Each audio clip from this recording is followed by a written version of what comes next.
All right, everyone. It looks like the recording started, so we're going to go ahead and get going here. Good morning. This is session IC07. What do you mean it's not assisting you? Strategies to increase success with power assist. Everyone should already be muted, so that should not be an issue. I'll be monitoring questions in the chat feature during the presentation. We're going to try and just save those for the end so the presenters can just focus on the presentation as we're going along. I'm going to turn it over to Angie Kiger and Robin Skolsky, and they will give you their bios. You will, indeed. I just realized this is what happens when I start playing with things. I started playing with my, there it goes, my different views that I can see on Zoom, and it's a little confusing for me. I'm used to doing the whole team stuff. So welcome, guys. My name is Angie Kiger, and let me give you my quick little elevator speech on who I am. I actually work for Sunrise Medical. I've been with Sunrise Medical for almost 10 years now. Wow. Previously, I worked in a pediatric facility down the street from me. Although I say down the street, it's about 6 or 7 miles from me. I'm right outside Washington, D.C., and it used to take me about an average of an hour to get to work. Nowadays, I travel typically for work, although pandemic, thank you, I've been at home for parts of it and doing lots of these fun virtual sessions. So we're hoping we're going to engage you guys, have a lot of fun today. I did not create a disclaimer slide, but I just want to make sure that I say yet again, I do work for Sunrise Medical. That is my disclaimer disclosure. However, we're not going to be talking, since this is a clinical session, we are going to be focused on and not on specific products. So just bear that in mind. And we've got actually products, pictures from all sorts of different brands. So Robin, who are you? I am Robin Skolsky. I'm a physical therapist with more years behind me than I can really believe at this point. I am currently at Shepherd Center for 18 years in the seating clinic. I also work at Children's Healthcare of Atlanta and Children with Special Needs in Gainesville, Georgia. And my focus is on equipment in all locations. A little interesting fact about me: in school, in PT school, I had no interest in geriatrics. And recently, going through old stuff and getting rid of things, I noticed I found my geriatrics textbook, and not proud of it, but it's still wrapped in plastic. So as in it was never opened. But in the past 10 or 15 years or so, I've really developed a love for working with older people and giving back, helping them get back the mobility that they've lost, increasing their independence again and their drive to live, whether through manual mobility, or power assist, is a big love of mine now. So it's kind of interesting. I'm glad to be here today. Glad you guys are all here. And a big shout out to Angie for managing all the technical stuff for today's presentation. Thanks. Oh boy, you give that disclaimer, and then what if I screw it up and like X out of the presentation or my email stuff start popping up? Although I'm 99.9% sure Pittsburgh people, I X out of my email. If not, coworkers, if you're watching, don't email me right now. Anyway, so what do you mean it's not assisting you? Real quick, before we hit on the objectives, I want to make sure you guys are aware of where this presentation came from. I have had the opportunity to know Robin almost all 10 years that I've been with Sunrise. We became fast friends. We have a lot in common in terms of our interest. I've got some friends that live down in Atlanta, so I've had a chance to spend time together, multiple venues and stuff, and we are wheelchair and assistive tech nerds together. We historically have taught classes together on training for power mobility. And the whole premise behind training on power mobility, right, is picking and selecting the right device, helping really hone in what sort of drive control, what type of chair, mid, rear, front, all that kind of good stuff. And we realized, as we've been talking throughout this pandemic, of course, staying in touch and whatnot, we're seeing a lot of folks like really benefit from power assist. I don't know about you guys, but I started following more people on social media, more YouTube followers. I don't have a channel, but following folks on YouTube, checking out what they had to say. And one of the things where we were hearing that there was some difficulty with the success with a power assist device. As someone who works in assistive technology provision, it's the last thing we want to hear is that people are struggling with devices. So Rob and I kind of chit-chatted about this. We had already submitted this paper way before to present before COVID, and it's kind of morphed into something different and exciting for us. So we hope you guys will really enjoy that and join us on this, because we know the research is there, right? When it comes to clinical benefits of power assist, we absolutely know that. But let's talk about the other things that are out there. So Robin, I'm going to let you let you go over our objectives. Hang on one second. I'll go ahead and pull all of them up so you can go through them one by one. Okay, so first and foremost, we want to talk about the important questions and discussions to have with our clients. Is Power Assist even a good option for somebody? In our clinical opinion, we may have one opinion there. We may think they'll benefit from something else, but if they come in and this is what they want, we need to hear them, we need to listen to them, we need to learn from them, and ultimately help them make a decision, whether or not we 100% agree with it, but at least giving them options to try different things, but really listening to them is key to a successful outcome. Understanding the different styles of power assist, just as we talk about front, mid, and rear wheel drive power chairs, we've kind of coordinated the power assist systems into front, mid, or hub and rear wheel systems as well. So we'll look at that. Each have pros and cons. As Angie mentioned, we're not talking about specific systems by manufacturer today. It's really an overview of Power Assist in general, again, to help use our knowledge and experience to help guide clients to make the most educated decision on what they would like to pursue for success. And we'll also ultimately, again, help clients determine what device they'll most benefit from for a positive outcome.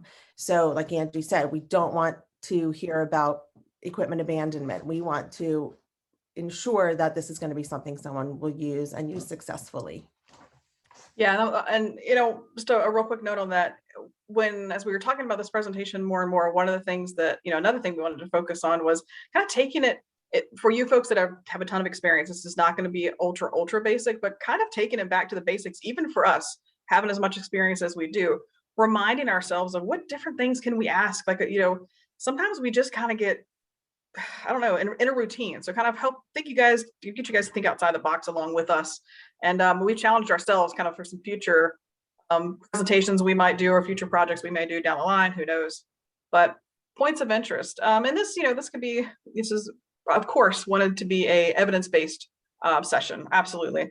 And we have a lot of great references at the end of our slide deck you guys will be able to check out. But a couple of things that jumped out at us was really showing that the technology is there. There's some great devices that are on the market. I mean, there's some great devices that are changing lives left and right.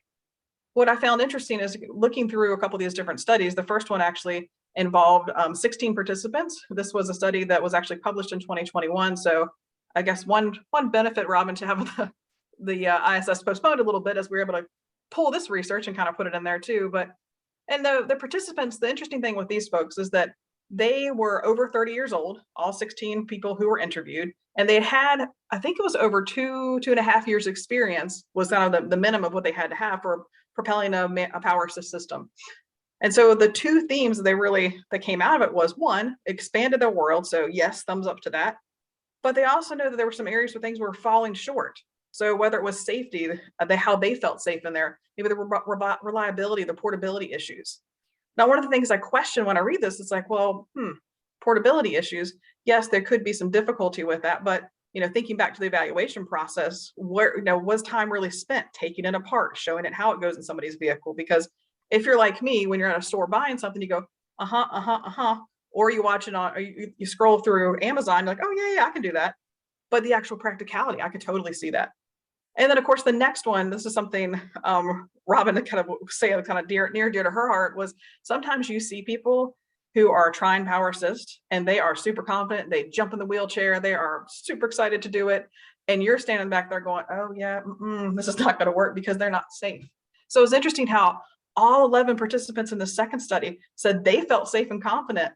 However, the authors and also the researchers of this put in there, because it's a direct quote, however, some potential safety concerns were noted. So how can we help look at that as the folks on part of the CRT provision team?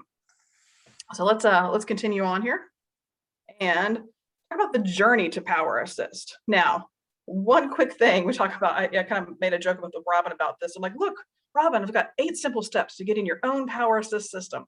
We all know it's not simple steps, right? But I didn't want to break this down and make it a full-on, like, how do you do a complete evaluation from soup to nuts. I've got one slide, guys, that has think it's either 16 or 20 different steps on it. And so it's way bigger than this 8. So we went ahead and smashed this down a bit. And in this, we're going to highlight exactly what we believe we have found to be beneficial to improving outcomes related to power assist in the evaluation process. So, really thinking about, okay, referral process, where are people hearing about, this from?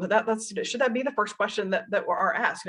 Are they seeing it saying, hey, my favorite YouTube influencer has it, it works for them, or my mom told me that her best friend's cousin's husband has one of these devices and he has an injury, not the same as mine, but pretty similar. And maybe I need to get one of these. So just kind of looking at this whole process. So we're excited to take you guys on this journey with us. We're going to, like I said, hit these one by one. And Robin, I'm going to let you, you start with the referral process if you're up for it. Okay. So referrals, why are they coming in? There's clinical reasons that someone would come for an evaluation to the seating clinic. Clinically, maybe they have pain. Maybe they've been using a chair for a while, developed some shoulder problems, overuse injuries. Maybe they need to preserve joints. They're really young and they have years and years ahead of them and they want to preserve their joints. There might be showing signs of repetitive stress. Maybe they need to conserve energy. There's a lot of fatigue.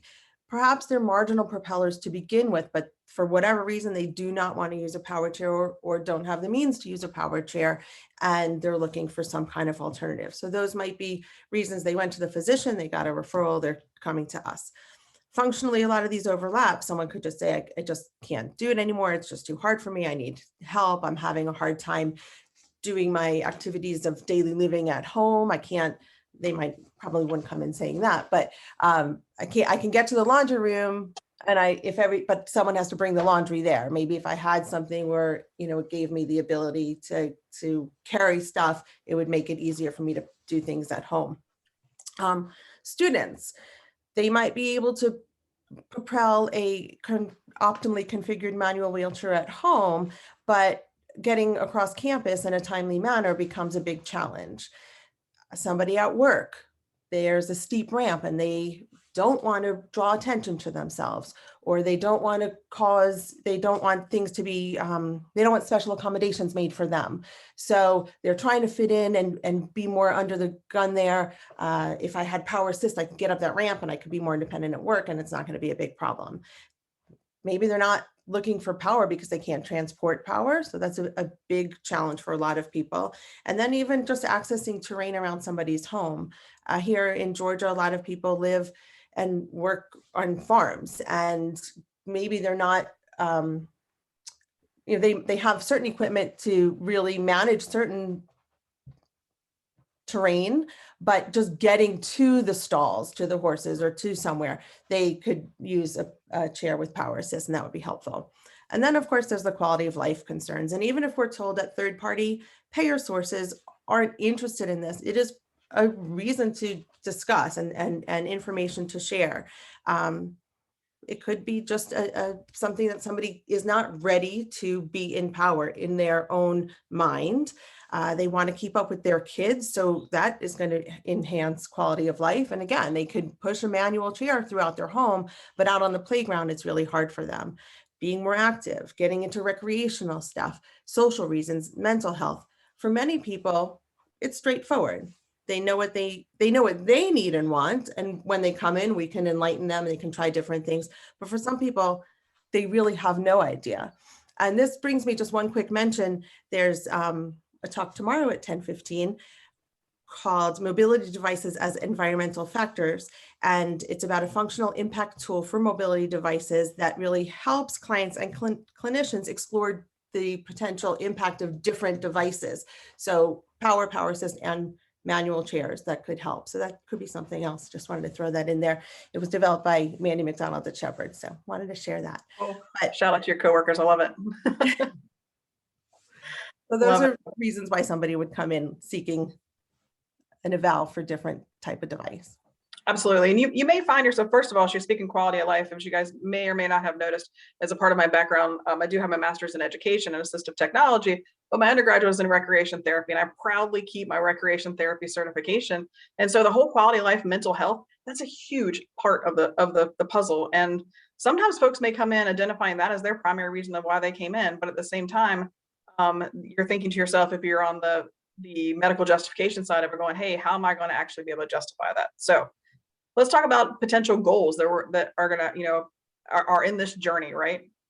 Right. Quick note on goals before we go ahead, have a little fun with the animation there in PowerPoint, is the fact that having the discussion with goals, I alluded to this before, the internet, I think every therapist, everybody actually would agree, whether you're in healthcare or not, is a blessing and a curse in many, many ways. And sometimes people will come in and say, hey, I saw this online, and this is really what I want to be able to do. So we always have to kind of have that moment of, you know, if someone may actually have to have a power wheelchair due to medical reasons, there's nothing we can do to get around that. So just kind of bearing that in mind of helping folks set appropriate goals for these. And, you know, for our seasoned therapists out there, you guys are probably like, oh yeah, this is old hat, I know how to do that. But there are some situations that come about when you're like, okay, that's their goal, and you're trying to keep that straight face, and in your head, you know that goal might not be able to happen. So some ways you can maybe redirect and help your folks with goals if they're like, well, I don't know. Sometimes I will, in cases after I've heard them, I might like lead the witness in a little bit, kind of help them and develop the goals together.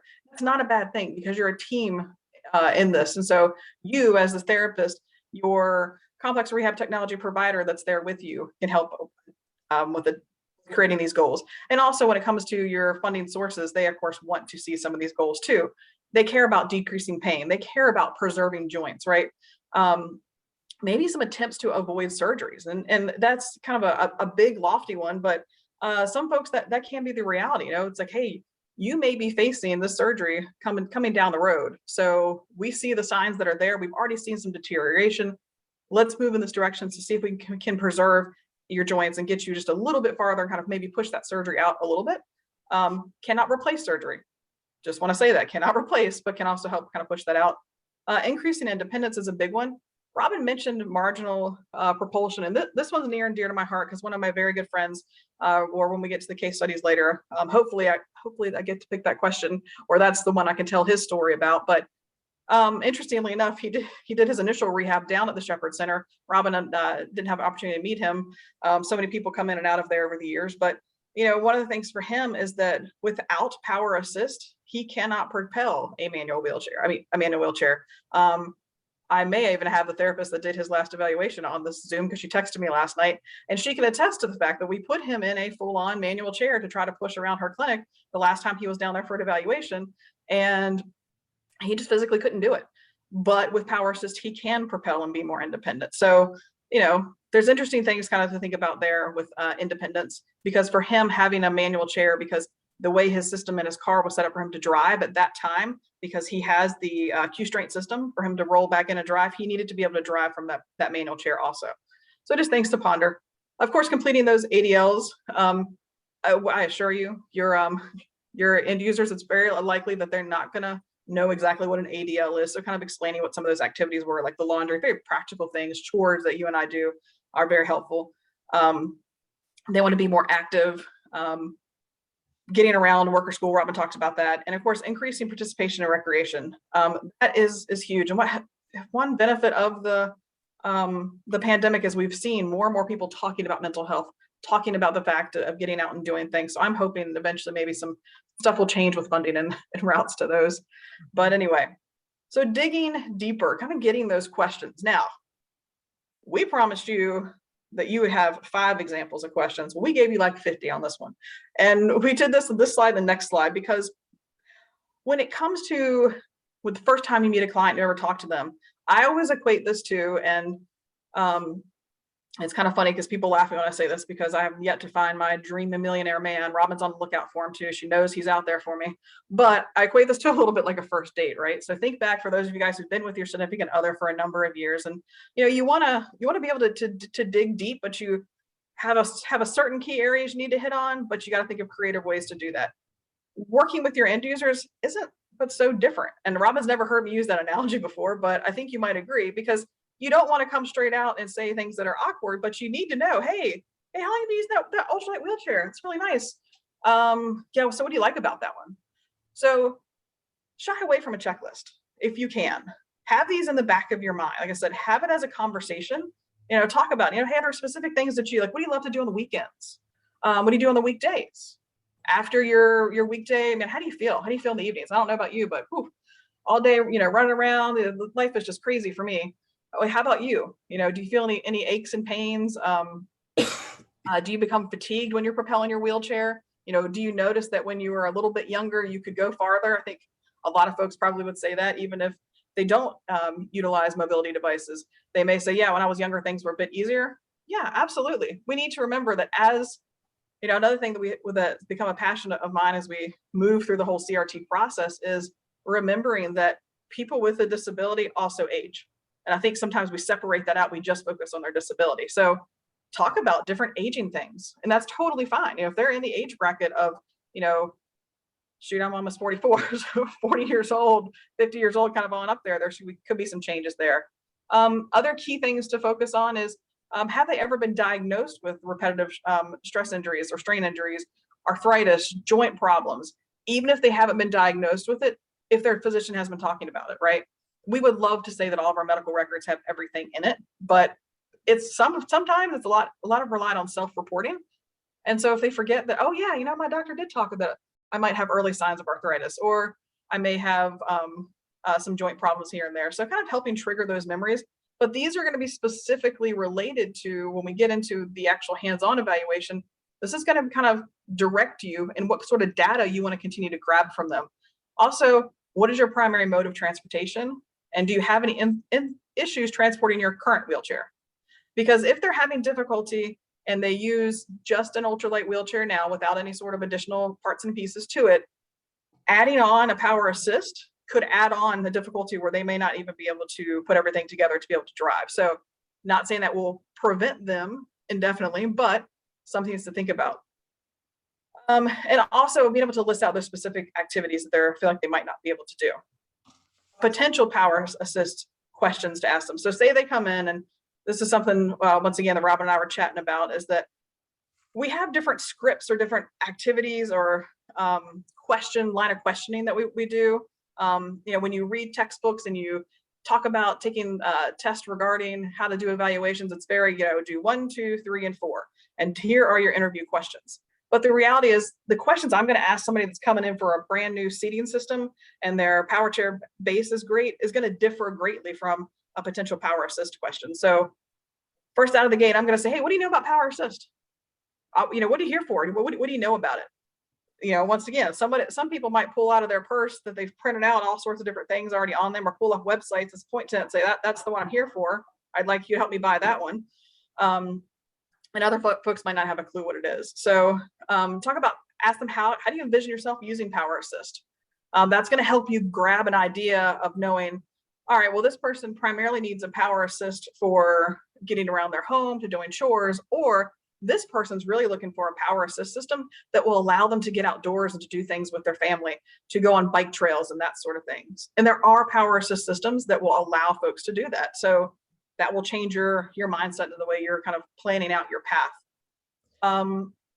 Once again, how do you, sorry. Oh, go ahead. No, go. With this, it's important to remember also, if we're working with, if the child is the user, Oh, yeah. The parent will have a lot of input, and depending on the age of the child, but it's important to hear what the child has to say. Make sure they're not scared of it. Make sure they want it. And in the same respect, if they really want it and the parent is dismissing it, kind of educate both of them together. And on the other side, if the client is an elder and maybe their adult child brought them to clinic, I've had this where the adult child says, I just need something so I can take my mom to appointments so that it'll fit in my car, whatever. Now, her mom lives in assisted living, and currently it has to be pushed from her room, her apartment, to the dining hall for meals. So when we talked about doing something with power, whether it was power chair or power assist, initially the daughter was like, no, that's not what I want. But then the mother spoke up and, well, maybe that is what I want. So it became, a very interesting thing, but the client, it was what was best for the client. And, she could purchase a transport chair that she could fit in her car if that's another need that they have. So important Absolutely. to know who your audience is. That too, and also sometimes you may have to provide very similar education to families that you have to do regarding a power chair, because what initially they meant, we didn't come here for a power chair. It's like we understand that, because some people are apprehensive of having any of the word power in anything, because they feel like it's potentially could be unsafe, or sometimes. And I remember last time we were in Pittsburgh, we had the wonderful speaker that was keynote speaker speaking about her children. She had triplets who had CP. And talking about how for so long as a mother raising children with CP, she really her goal was for her kiddo to walk, and now she happily supports her son as he's gone through college and whatnot, and uses a power wheelchair. So help convincing those families of that too could be key. So really seeing what is going to be practical, and digging deep into these sorts of things. All right, let me make sure. Oh yes, this is flipping. I'm gonna punt this over to my one of my PT friends here, Robin. I'm going to let you. This is definitely your PT wheelhouse. So the evaluation, somebody comes in, and what are we doing? Like any evaluation, we need to have a basic understanding of the client's physical abilities, their posture, their pain, their strength, their function, and of course their goals. If pain is an issue, it's important to discuss what activities increase pain. If propulsion is one of them, there's a easy way to determine if power assist might help reduce that pain. Have them push up a ramp. If propelling up a ramp is a hard activity for them, have them do that in their chair, and then in a demo chair with power assist. And that might not happen immediately, because obviously that has to be set up, but they'll be able to, you'll have some objective information there. The WPSI is a self-report measure of shoulder pain in wheelchair users during functional activity. So that's another measurable tool available. Robin, I'm going to interrupt you real quick right there. If I was to come into clinic and needed to access this pain scale at Shepherd, I'm guessing you've got a pain scale somewhere handy that folks could refer to, because the pain scales were, when I was in healthcare working in facilities, we had to ask about pain frequently and have people point and identify numbers. Right. Yes, of course. Always. Endurance, that can be an issue that's developed for somebody, and we can objectively measure heart rate and oxygen saturation in their custom chair, and then also compare it to the same distance mobility or going up a ramp again, or whatever the functional activity may be in something with power assist. So these objective measures can help really justify the need for power assist. If there are significant strength asymmetries, maybe when we determine that in the evaluation, that's going to get us thinking about what type of device is going to be able to accommodate for that. If they need a lot more support, if they don't have great hand function, if they know that they have a particular vehicle that something needs to fit in, they have support to take the chair apart or not. Different things can help us when we're going through the evaluation, really help us kind of plan what kinds of things we want to have them try.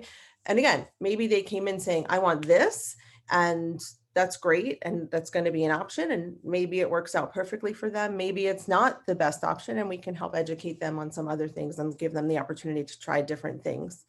The biggest thing is, keeping things safe and understanding that sometimes we can't complete this in one visit. Absolutely. And objective. One of my, I believe she's speaking, although I think she might be speaking against us. So if you can see her at a different time, but one of my good friends in the industry, Claudia Mortigui, fantastic, knows a ton about reimbursement and all sorts of Medicare stuff. We were speaking together. I remember, never forget, we were actually down in Austin, Texas. And as we were speaking, she kind of talking about a little bit about reimbursement, because, hey, that's Claudia's wheelhouse. And she stopped me and was like, hey, you ever notice? And it kind of was like, what? She's like, how you therapist people, you're kind of cheerleaders sometimes. And I was like, well, that is kind of a strong thing to say, especially in front of a group of therapists, Claudia. And she's like, yeah, just bear with me. And she went on to explain, she's like, when you are writing up justifications or writing up your reports, the more objective measures that you have, the better. So yes, it is great to cheer on your patients and really say great things about them. And words are wonderful for descriptors. But what is going to have a funding source really look in the direction is if you can show some really great data that really says that. Because yes, there is in the US there is coding for power assist devices, and many of the ones we're going to show you are coded. However, there are situations where we still need to justify, just because it's coded doesn't mean we're going to definitely get it. So all right, so time to ride. But wait, it's not quite time to talk about trials yet. We're actually going to pause here because we thought this was a great time for us to be able to talk about the different types of chairs that are out there, or power assist systems that are out there. So let's look at that. The 3 primary styles. Now, you know that we were working on this, and I found this to be hysterical because I asked Robin when she first saw the slide, I'm like, so do you notice the cool thing about the slide? So because we know the front and mid style and hub style actually made it, if you look at it close all together, it kind of looks like a mid-wheel drive power chair. But I think it's interesting how there are those 3 primary styles that are out there these days. So we're going to run through these, each individual style, just to kind of open some minds. Some of these you might be going, ooh, that's never going to get paid for. Or you might be saying that's kind of antiquated technology. We need to go with the newer, shinier thing. But there's some of the older technology actually has some stuff that is still working out really, really well. And also some of those companies have made some advances in some of the older technology. So, and of course there's brand new stuff that's out there. Let's first talk about front. So when I think about front wheel or front systems, a few of the things that stick out to me for key considerations, kind of comparing and contrasting these, because I had a great time. I'm kind of a dork, watching different videos on all the different brands of these and really checking them out. Some of them are currently available in the US. We have an international audience. We wanted to put some that are only available right now in Europe, but maybe coming to the US soon. So some of the key considerations that jumped out to me were related to that front drive wheel. You can get some front drive wheels that are a little bit larger, kind of like if you're heading out on a trail, maybe. Around here, we've got some paved trails and like bike trails and stuff. Or also there's some smaller versions of that front wheel. So the diameter of that could play a big role, because if someone maybe lives in a city setting, kind of like when we're choosing casters for manual chairs, right, and power chairs, the different size in that front wheel, because that's going to be the first thing to hit that obstacle, could determine how far you're able to go in that system. What do you want to be able to do with that system? Ease of attachment, how easy is it for the person to roll up to it and attach it relatively easily, or does it require a lot of additional steps? What about that mounting hardware, and not just the device? I put mounting hardware weight on here because I think that's something we need to think about. Meaning, you can be like, oh yeah, this device is ultra light, but if you have an ultra light wheelchair, we all know this, right? If you're putting additional equipment on there, saving some ounces is key. So really talking with your manufacturer's representatives to be like, hey, how much does this one weigh versus this one?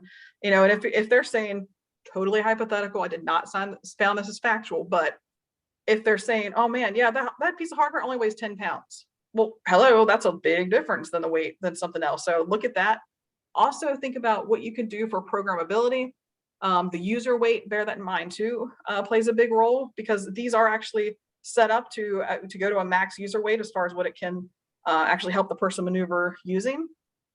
Other ones that jump out at me, I know some of these that Robin's gonna cover in her, so I don't want to steal too much thunder, but ones that are specific to this style would be the actual drive control, the tiller system. Are they able to utilize that tiller? How does the tiller work? As someone, I have a brother who has a farm, so he's got multiple four-wheelers, and don't worry, I wear my helmet every time, Robin, I promise. When we go out four-wheeling, they have different controls on the four-wheelers. So, you know, some of them I can access a little bit better, some of them I need a little more assistance with. So these systems can have that same thing, you know, kind of thinking about there. One of the things that, you know, we talk about funding a little bit later on, we have a couple of different ideas. We're going to talk about funding, so I won't jump there quite yet. So next up, we have the mid-wheel / hub. I'm going to pause real quick and say, we do see the numbers going up in our chat with questions. However, we're going to answer those at the end. So just heads up, we're not actively reading those, but throw them in. If we don't get to them, we'll email you answers, but definitely throw them in there. So the mid / hub, remember, this is not anything that is official terms, but visually, this is what really stuck out to us. So this is why we decided to utilize it. But this style has been around for a number of years, right?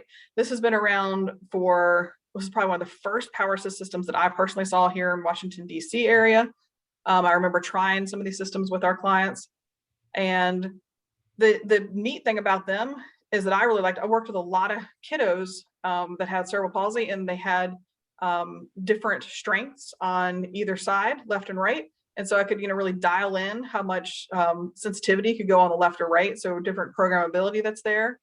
But the trade-off would be a little bit more difficult maybe to take them off, because even looking at these two systems we've got here, right here on the screen, you've got a system that utilizes the motors and the actual wheels in your top left and the quick extender. And then you see the battery pack is hanging out in the back.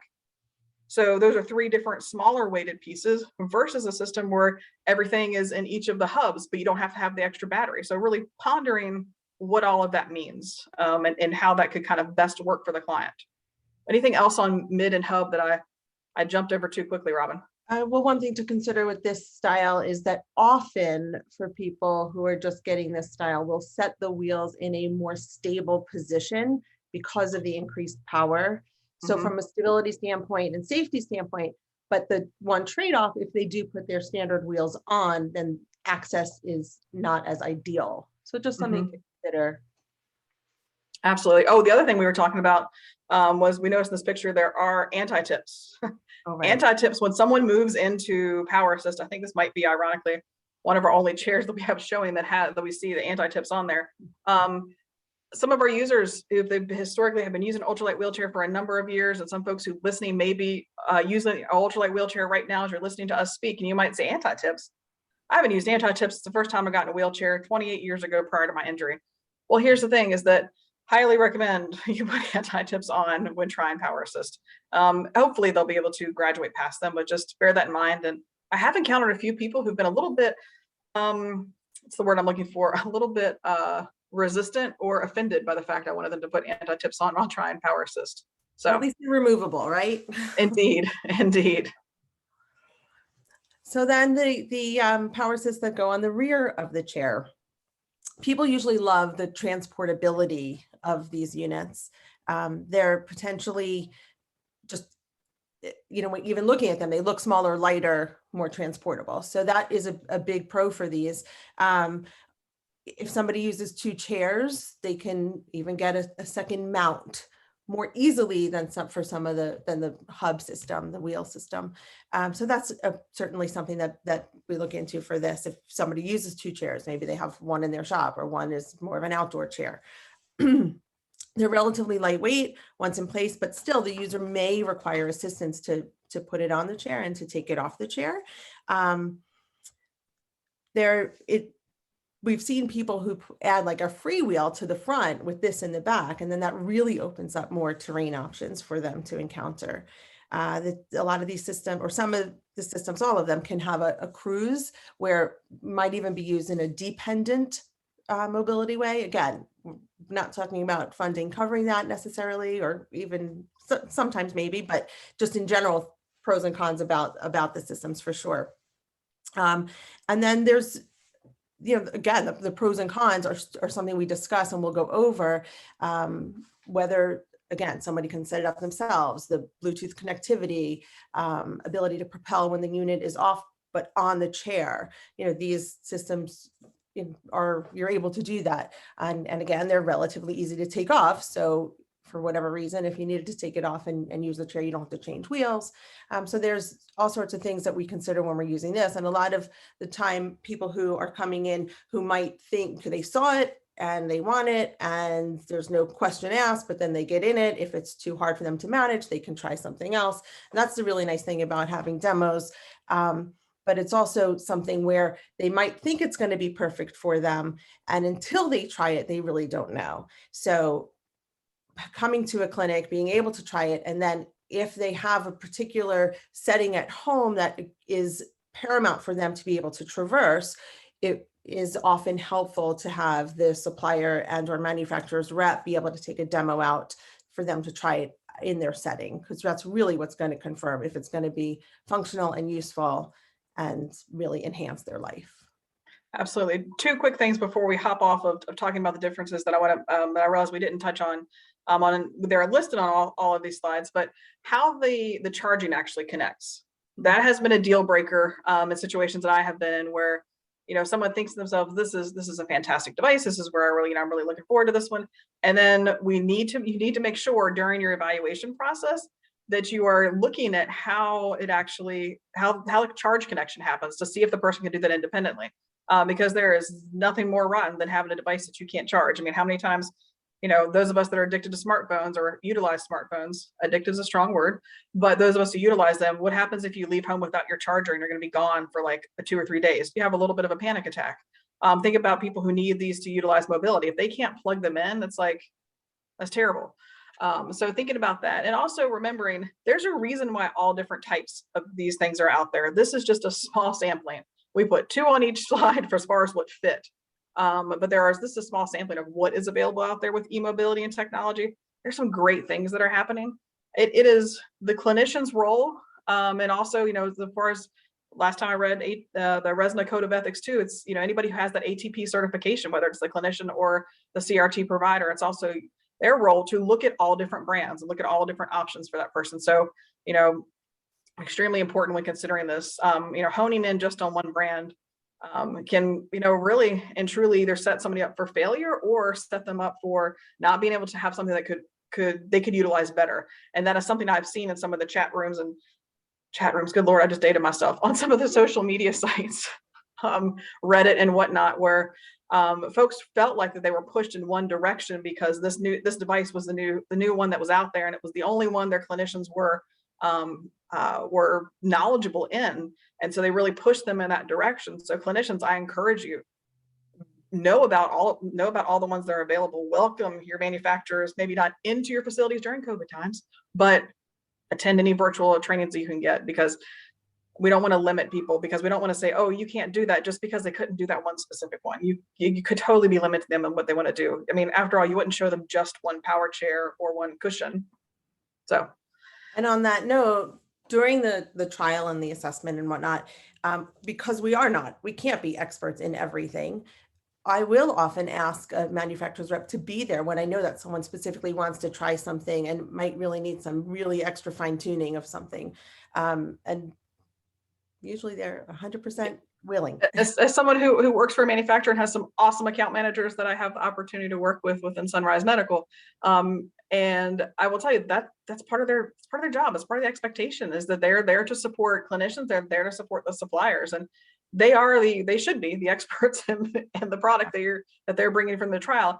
And it's okay. That's right. I'm going to go on record as someone who works for a manufacturer, but it's okay if I dedicate an afternoon to spending time with Robin's client. If I was in the sales, her sales account manager down there, his name is Frank, so it wouldn't be me. But if Frank came in and spent time helping her with, say, the extender, and if at the end Robin's like, and the client said, yeah, I don't think this is going to work, Frank's job is to say, okay, thanks, glad we gave it a whirl, and then Robin can schedule with somebody else. And that's okay. Don't feel bad about that. I don't know why, but I know some folks will tell me, well, I feel bad. They came in, they spent all their time, all their afternoon with me.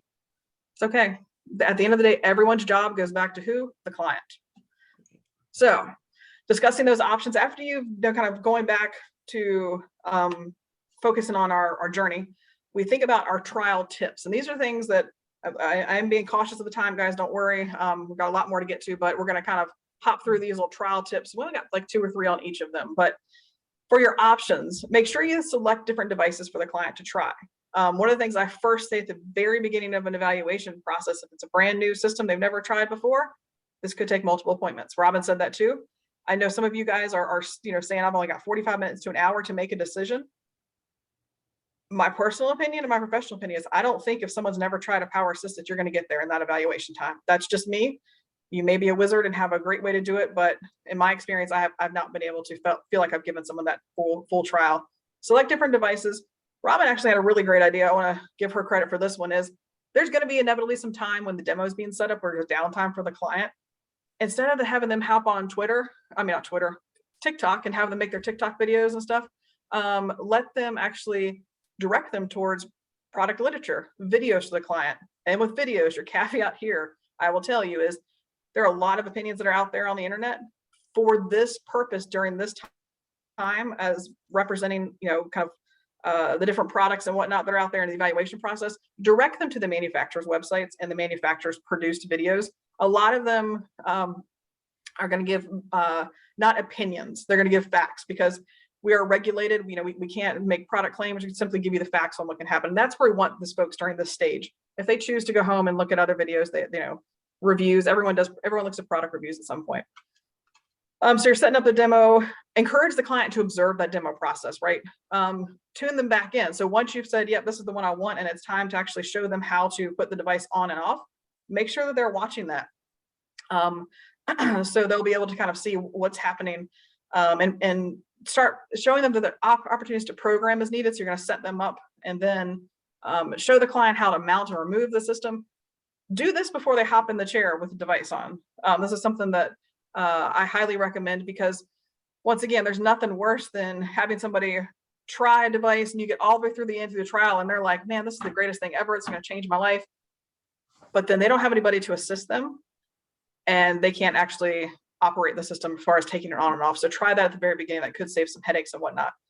Demonstrate basic operations, and then have the client return demonstration of mounting processes. Why in the basic operations? Because we want to make sure that they can do them, number one, and so they get an idea on exactly what it's going to take, what real life is going to look like with that device. Other things, the drive setting. I'm going to let Robin talk a little bit about kind of what you think would happen during the driving process. So initially, really, we want to set people up for success. So we look for an open area, long, empty hallways for, I'm in a clinic setting. But to start, we want to have a safe surrounding, not too crowded, but ultimately the ability for somebody to hear us clearly, and for us to be able to watch them. Sometimes taking video of a client in different systems is helpful for them, to show them afterwards different things that when I'm explaining to them what they were doing. And again, the trial at home down the road could be really important. We want to look for their verbal and nonverbal responses throughout the trial. If they're nervous, I have a story about somebody who well, I'll tell you later, but like nervous, and he couldn't perform at all. Couldn't drive the power assist, and he was coming to pick it up. So it was a little bit scary. And then how they felt after each. Did they feel like that they were still out of breath, or did they feel like, wow, I can go on forever? We can mimic, we can kind of simulate different crowds, if you will. We can set up obstacles in the hallway, watch out, a dog just ran in front of you, those kinds of things before we actually, step in front of them quickly. I wonder, I don't know if you're listening, it makes me think about, hey, Barry Dean, if you guys are listening, maybe a little Lucy version for a power assist might be something they're working on, Robin. Anyway, sorry. And then really just, again, talking about the patient's goals. Where do they want to use this device? Because surely it's not just an open hallway. Mm-hmm. Yes, absolutely. So really going through all of these, because after they have the drive experience of all of them, remember, it could be multiple times, guys. You're going to observe them each time. Each time have a powwow with your CRT provider, and also your anybody else that's there. Maybe you've got a student, maybe their OT pops in. I encourage more eyes on things, the better, to kind of see some of these, what is happening.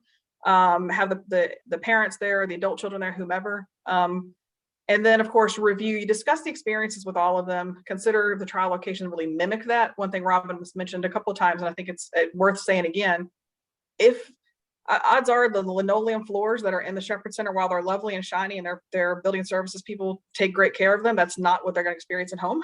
So, the divots and whatnot that they might experience in their own home or even on the sidewalks are different. So that's been one of the big things that I've seen is when folks have actually are reporting when they are riding outdoors and having the devices pop on and off is big concern with folks, or going over potholes and stuff and having things disengage. So these are things we need to help them discuss. And, hey, if that's their goal, is to go out and about like that, maybe we need to look at specific modifications or different devices. So looking at acquiring the equipment, you'll notice how we didn't say the funding process, we didn't say ordering the equipment or any of that stuff, because we talked about all three different power assists, because we're trying to keep your eyes open to this. Obviously, for insurance and healthcare systems, we know, Robin and I know fairly well what happens here with Medicare and CMS and all that good stuff. I say fairly because honestly, if you're in the US, you'll get this joke. We just can't always predict what is going to happen. As far as our folks that are for international, definitely check into your healthcare systems. But from what I have heard from talking with my colleagues in other countries is that they still need to be able to provide some sort of clinical justification. So if that is the route of funding that the source where your client's going to go, this is why we were saying, take all that the data, make sure you're documenting all of that to help you through that process. There is no, there are examples of letters of medical necessity that are out there, absolutely, but they're not plug and play. You've got to make sure that they are individualized for that client. So bear that in mind. Alternative funding, blessing and a curse. This is something that I've seen. GoFundMe's have definitely gone through the roof, which is great. I mean, there are lots of people getting awesome things that are out there. However, there's also situations where people are either buying things on Facebook Marketplace, they're buying stuff on Craigslist, they're buying stuff, and then they show up in clinic. Robin's told me this numerous times where they had an alternative funding source and they show up in clinic and say, it won't work. And they're looking for that sort of assistance. So if someone says, I want to pursue alternative funding, make sure they're aware of some of the pitfalls that could happen. There's pros and cons to that, guys. I'm not saying it's alternative funding is terrible, but making sure that they're aware of where that would look like. Also Even personally for service, funded. when something is funded alternatively, when they need a new battery or a new component, the alternative funding is not always going to be paying for service. So that becomes a little bit of a challenge. Absolutely. And personally funded. This is what I talked about the e-bikes a little bit earlier. So the real quick little short anecdote we have here is that my sister actually is I always say she's going to die, a very wealthy lady, because she keeps her family on that tight of a budget.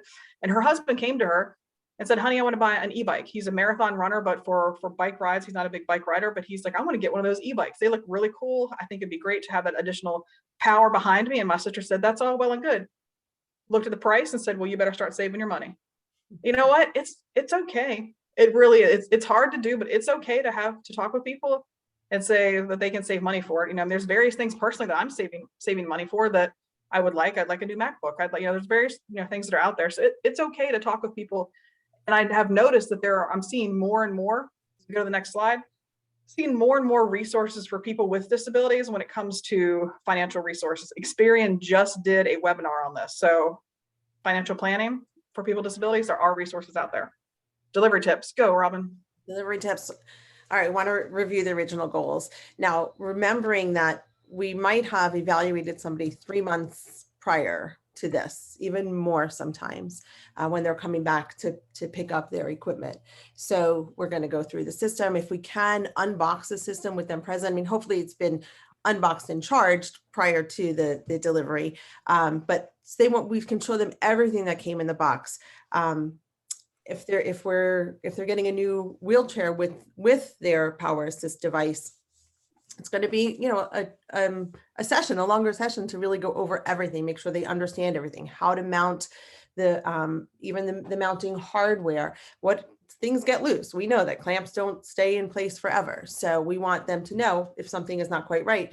If they can't fix it, at least they can be aware of, oh, wait, maybe that moved and I need to call my supplier to look at that. We want to set it up for the client's needs. If we know that, in my evaluation that the top speed he was able to manage was 2 miles an hour, not 4.6, then I want to decrease that top speed and not let him get in and be like, oh, wait, because we're going to set him up for success, not for failure, not for being scared and not being able to use it. We want to demonstrate how to do things and then have the client return that demonstration, trial in an open area. We're going over the things that we did at the evaluation again, really, and anything specific to that client. If they need to get up the ramp of their vehicle, if we can take the time to go down to their vehicle, that is certainly ideal. And again, it may require additional training. It may require a visit to their home, with which we're fortunate a lot of our suppliers are able to do. And it may require them to come back to the clinic again, or maybe it's a school-age client and we've connected with the school therapist and they're going to be working on using the device with the client in school as well. We want to make sure that the client knows how to reach the supplier and the therapist. So typically we'll give them my business card, and I also encourage them to take a picture of it so that if it gets lost or if it's put somewhere and it's not with them, they'll know who to contact, how to get in touch with us. We want to talk to them about following up. So here we go. How to follow up.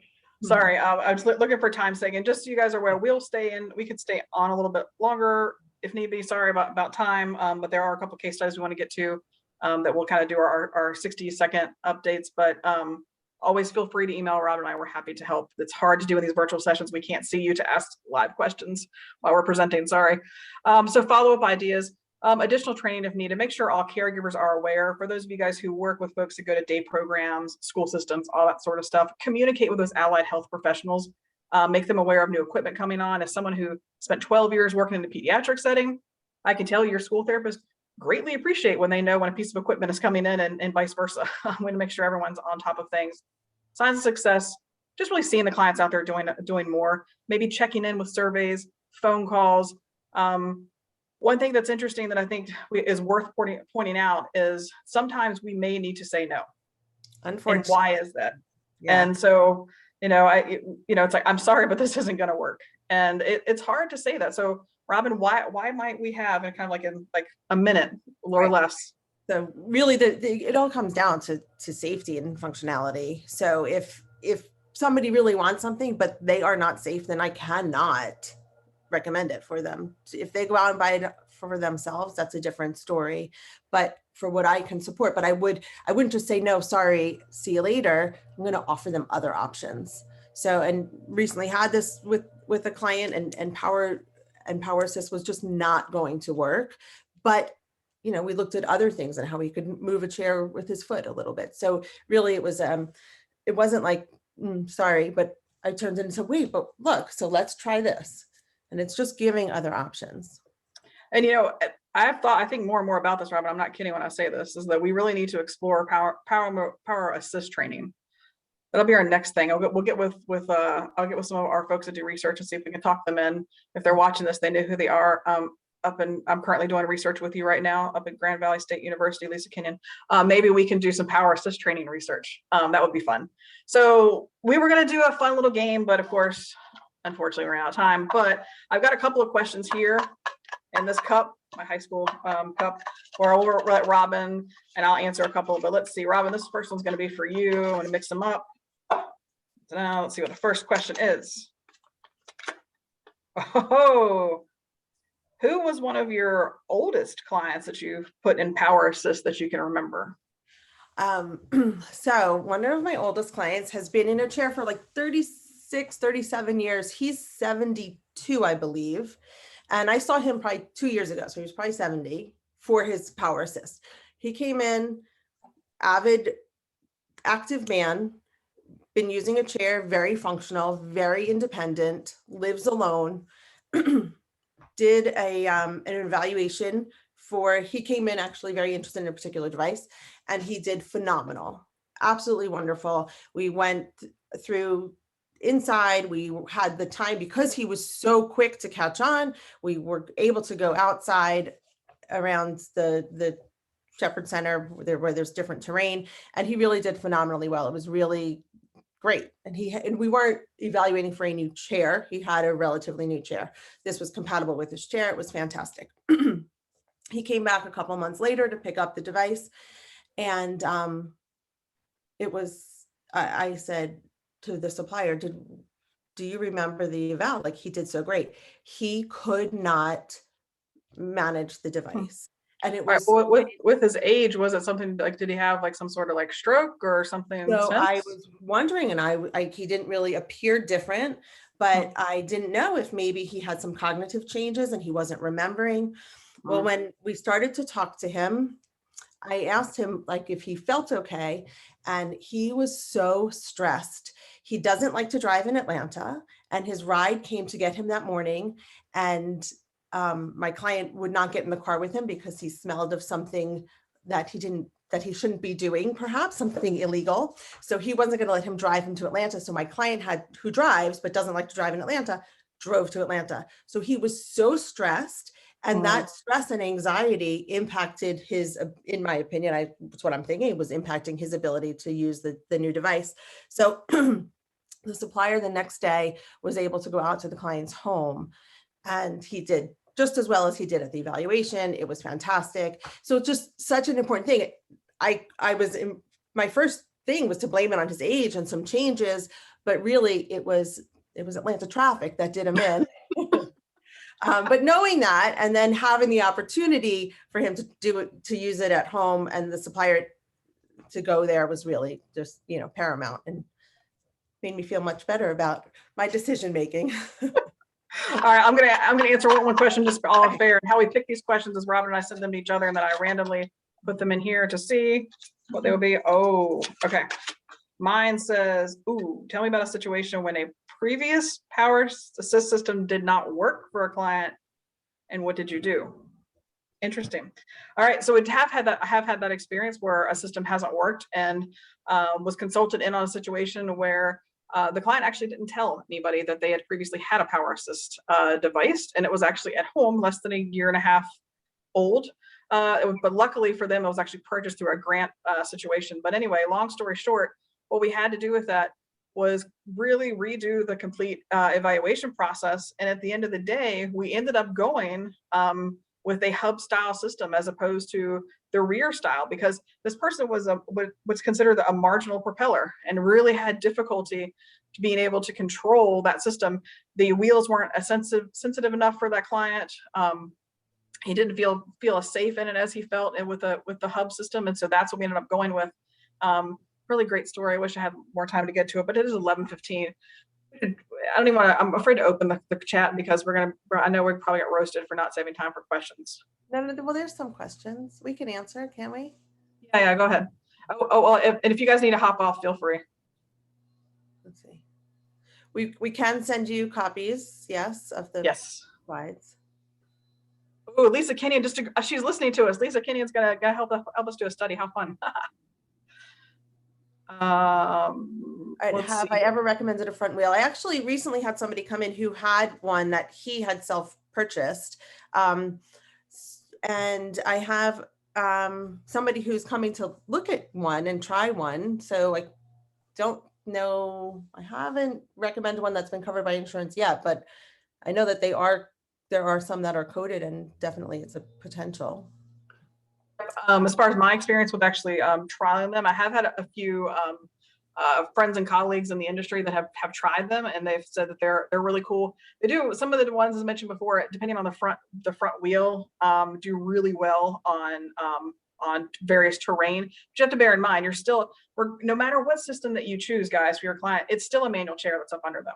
So if they're looking to go out and do all of the robust things, and I love power assist, I love power add-on systems. As someone who works in a metropolitan area like Robin does, the reality is transporting power chairs is not an option for some folks. So I'm not speaking negatively to it, but I will tell you that sometimes people think they're going to be able to handle all the different terrain that they could before. All right. Well, thanks guys I see some folks that attended. Thank you so much. We see the code that is on there. I'll state it. OGW. Yes, TPE OGW, guys, for your code. And we will shoot us an email address. Oh, you probably can't see the email addresses. We hit out the objectives. We're happy to send this out to folks. Let us know. We'll end on that. I guess pit people, do us a favor. Let that stay up for a couple of seconds. Can I chime in for just a moment? Yeah, sorry. It's okay. It's Ellen again. The code is typed into the chat for anyone who needs it there. They just announced it, and then someone had asked what to do with it. In your portal there should be a survey tab on the side where you'll enter the code, do the survey, and you'll be good to go. And we'll try to email you with the questions that we didn't get to, or you can certainly email us if you have more.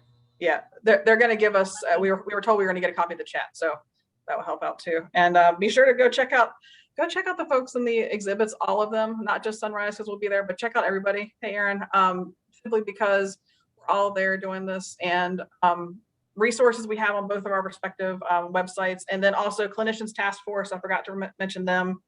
Clinician Task Force is great too. Check out the CTF's website for awesome resources. I'm on the executive board, but they're just therapists from all over the country that are putting some great resources together. I think we're done. All right, Angie, Robin, thank you very much. Thank you for everyone for tuning into this session. Thanks everybody. Thanks, guys. Bye.